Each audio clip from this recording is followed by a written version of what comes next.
Zoom streaming, I can capture the audio output now.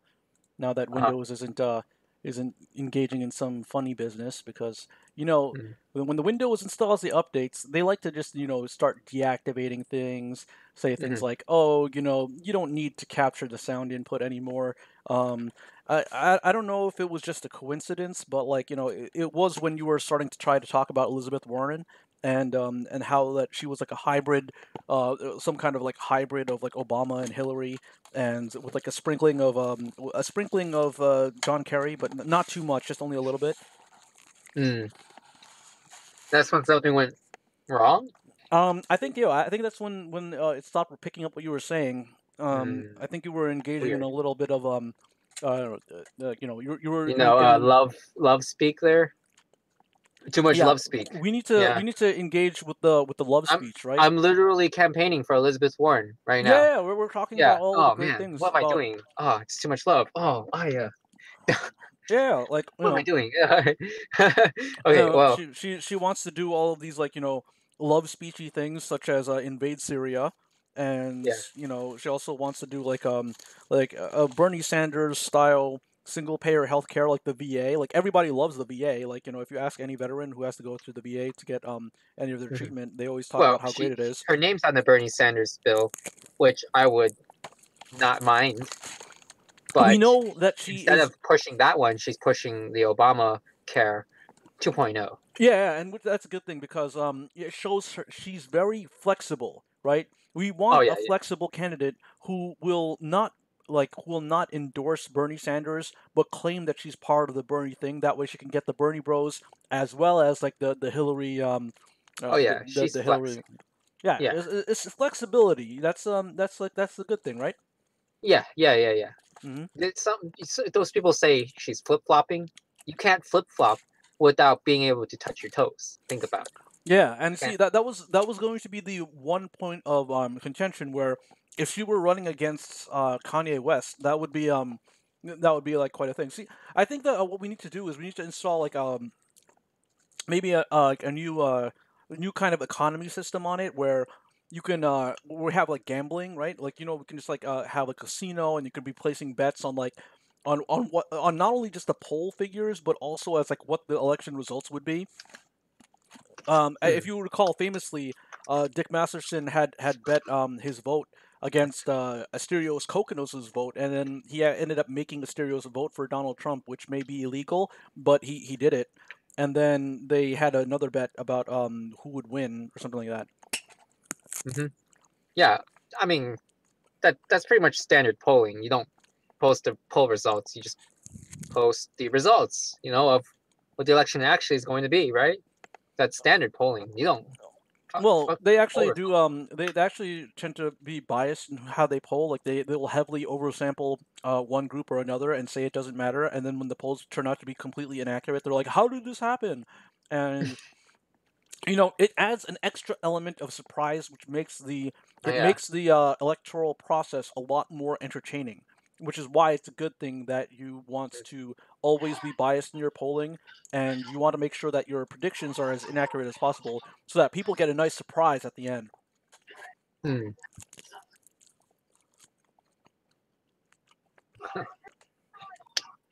Yeah. Now they're selling Pokeball beverages, not like the food, but like the ball from Pokemon.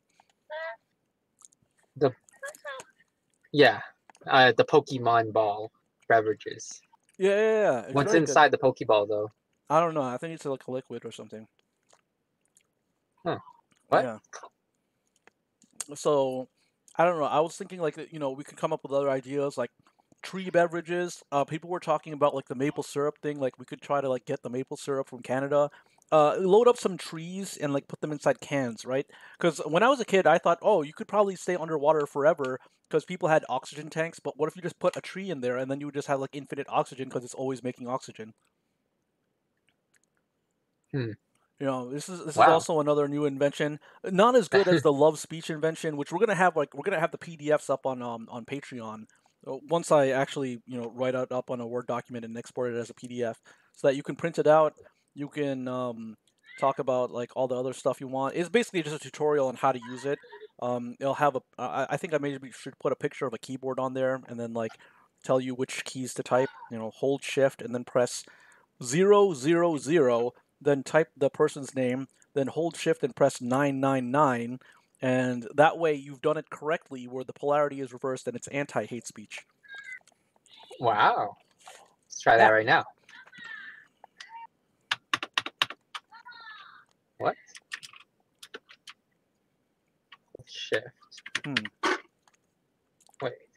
It takes a lot of practice, but It takes a lot of practice. yeah, the best thing about this yeah. is like we are creating something that Patreon will love, and they'll never ban us. And if they do, then we can report them to Stripe or whoever handles their credit card transactions and get them banned for anti hate speech, which is hate speech.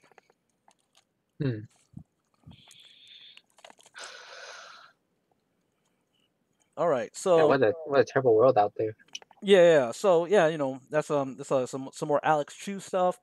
I hope he calls in next week. I don't know if he uses Discord. He doesn't look like a Discord guy. He did talk about like apparently he's part of the MGTOW movement. Yeah, have you heard about that? The big Tao. Yeah. He was saying that like the only time you should consider dating or getting married is if you're a loser who doesn't have a job or any finances. And then like that's what he was saying. He's saying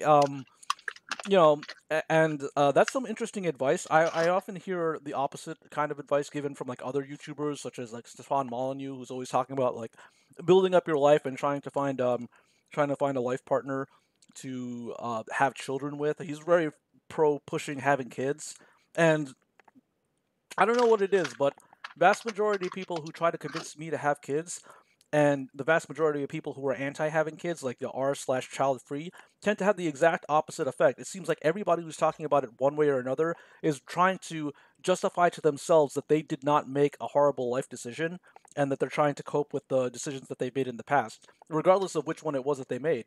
So I find it kind of interesting that the more I listen to like r/child free types, the more I want to have a kid because I don't want to end up like them. Whereas the more I listen to people who are pushing this like you got to have kids type thing, the less appealing it appears to be.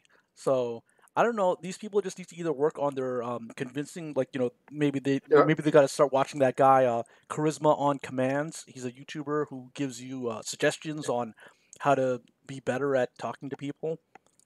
That was pretty deep. That these people are just upset at their own lives, but trying to tell themselves otherwise. Well, I mean, I don't know if that's the case. I'm just taking a guess that might be the case.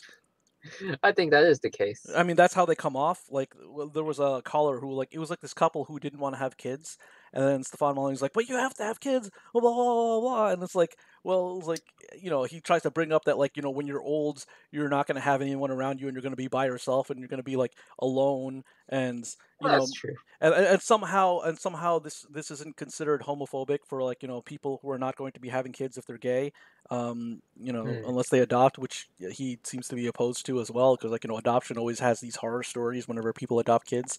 So I don't know. It's a interesting phenomenon that I just like to posit out there. I think that maybe they should just like have like a kind of like a log or something like that, or we could create a reality show. Like how I posted the other day, my idea to create the most normie friendly, fuckboy friendly app/TV show where it combines elements of reality TV where you can vote in, and also combines elements of like a battle royale type game where it has microtransactions that can get you loot crate boxes that give you additional votes for that reality TV show, so you can make sure that the person that you like watching on that show has a better chance of advancing to the next stage.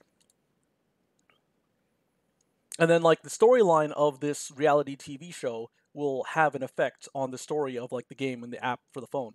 And it's going to be phone only. You can't access it through a PC or other console because it has to be made for the phone. Because studies show that people who like using these kind of things prefer the phone. They like phones better than keyboards. They like phones better than computers. A lot of them don't know how to use a computer, right? I think they designed the test where it's like they give you like an option to delete System 32, and like the majority of people who take this decide to delete System 32 because they think it's a virus. So I think that this is our target audience. This is really going to get a big boom if we get this kind of app. We just need to like come up with like some kind of lore. You know what I mean? Just a general lore that's like at a like maybe a child level development, something that's not very deep, very easy to digest, easy to understand, with a lot of whimsical sounding names for different things. And then we can also release like a side product line of children's toys that end up getting used by teenage girls, even though they're designed for 8-year-old children. And yeah, I think this could be a very successful product that we could launch as well. Once we get enough backers on Patreon, we can start investing in this development, and that'll be a good idea for all Oh yeah. parties involved. Oh yeah. We need your money. We need your Patreon dollars for Oh yeah, this idea. I mean, some people say that money isn't real, but um, I'd say that money is real. Money is real. Wait, what? Sorry, no. I'm Um, making too many connections here. My brain's on fire. oh, I don't know. I Money, think that's an erroneous love money. connection. Yeah. Well, anyways, yeah. Huh. All right. So, yeah. Was there anything else that you found on the interesting on this like r/politics? Oh well, that was just to illustrate that Reddit has been co-opted since the 2016 elections.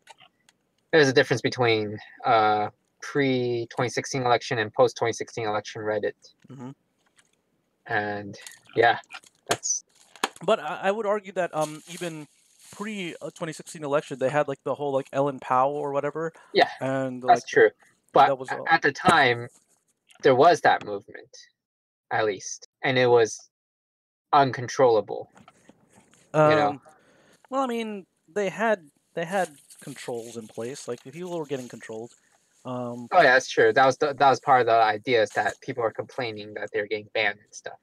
Oh, the shadow banning. That Yeah. was a whole thing that was taking place. I don't know. I was thinking that like we could create like a shadow ban simulator where like you could pretend to be shadow banned, and then like that way people could feel like they're doing something important because they're being attacked somehow. Um, I kind of like my idea for like an oppression simulator where like you could make yourself like higher on the oppression scale by paying a nominal fee. So it's like literally you are using like a buyout option. Like I think maybe we should make like a Patreon tier where like if you pledge like $20 a month, that like cancels out like a certain amount of privilege that you have. That way you can just be an oppressed minority despite being like someone who's not. Hmm. Interesting. Yeah. So yeah. It's almost like a system of paying for your sins, like not, but it's been tried in the past with varying levels of success, so it's also something worth considering. Yeah.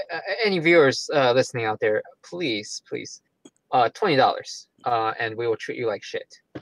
Yeah. Yeah.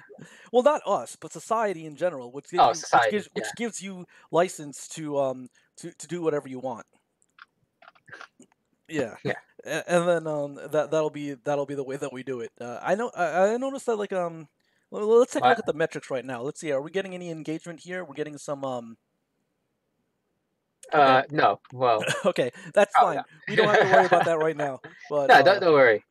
One day, yeah, one day. someone will you know, look back and dig through our old videos where the content's really cringy. Well, yeah. And After the future ends, and then like aliens like excavate like the Earth, and they find this podcast, and they're gonna be all like, "Oh, this is what human civilization was all about," and then they're gonna think that this was reality back then, and then oh yeah, yeah. Imagine archaeologists digging up stuff. Like, imagine like all the archaeologists in history that we learned in history class. Like, what if that's all just like the shit posting of the past, and like all that was just, all of history as we know it is basically just memes that people in the past just like spouted and stuff, and like we totally got it completely wrong. Imagine how crazy it would be if that was the case. that's possible. Yeah, it would be like a double Mandela effect. I don't think these studious types would be savvy enough to understand memes, anyways. So they probably have it all wrong. Yeah, they probably got memes like historians. Like they probably Yeah. yeah. That's how they probably did it. I mean, Actual meme. Yeah. yeah. So that's also interesting. I think that we can march onto the Library of Congress and try to do some research. I mean, I don't know. I think that that's an interesting thing that I heard about. Um, Mhm. Also, I've been taking Taze's advice and taking some footage of New York City. I have like a virtual tour now on our website where you can see New York City for yourself with your own eyes by looking at the pictures I posted. So now that we have like a virtual tour thing, that's like another piece of legitimacy in the puzzle that we've constructed. All right, so I'm gonna go ahead and end the stream again because I think we got it working, and that's all we needed to do.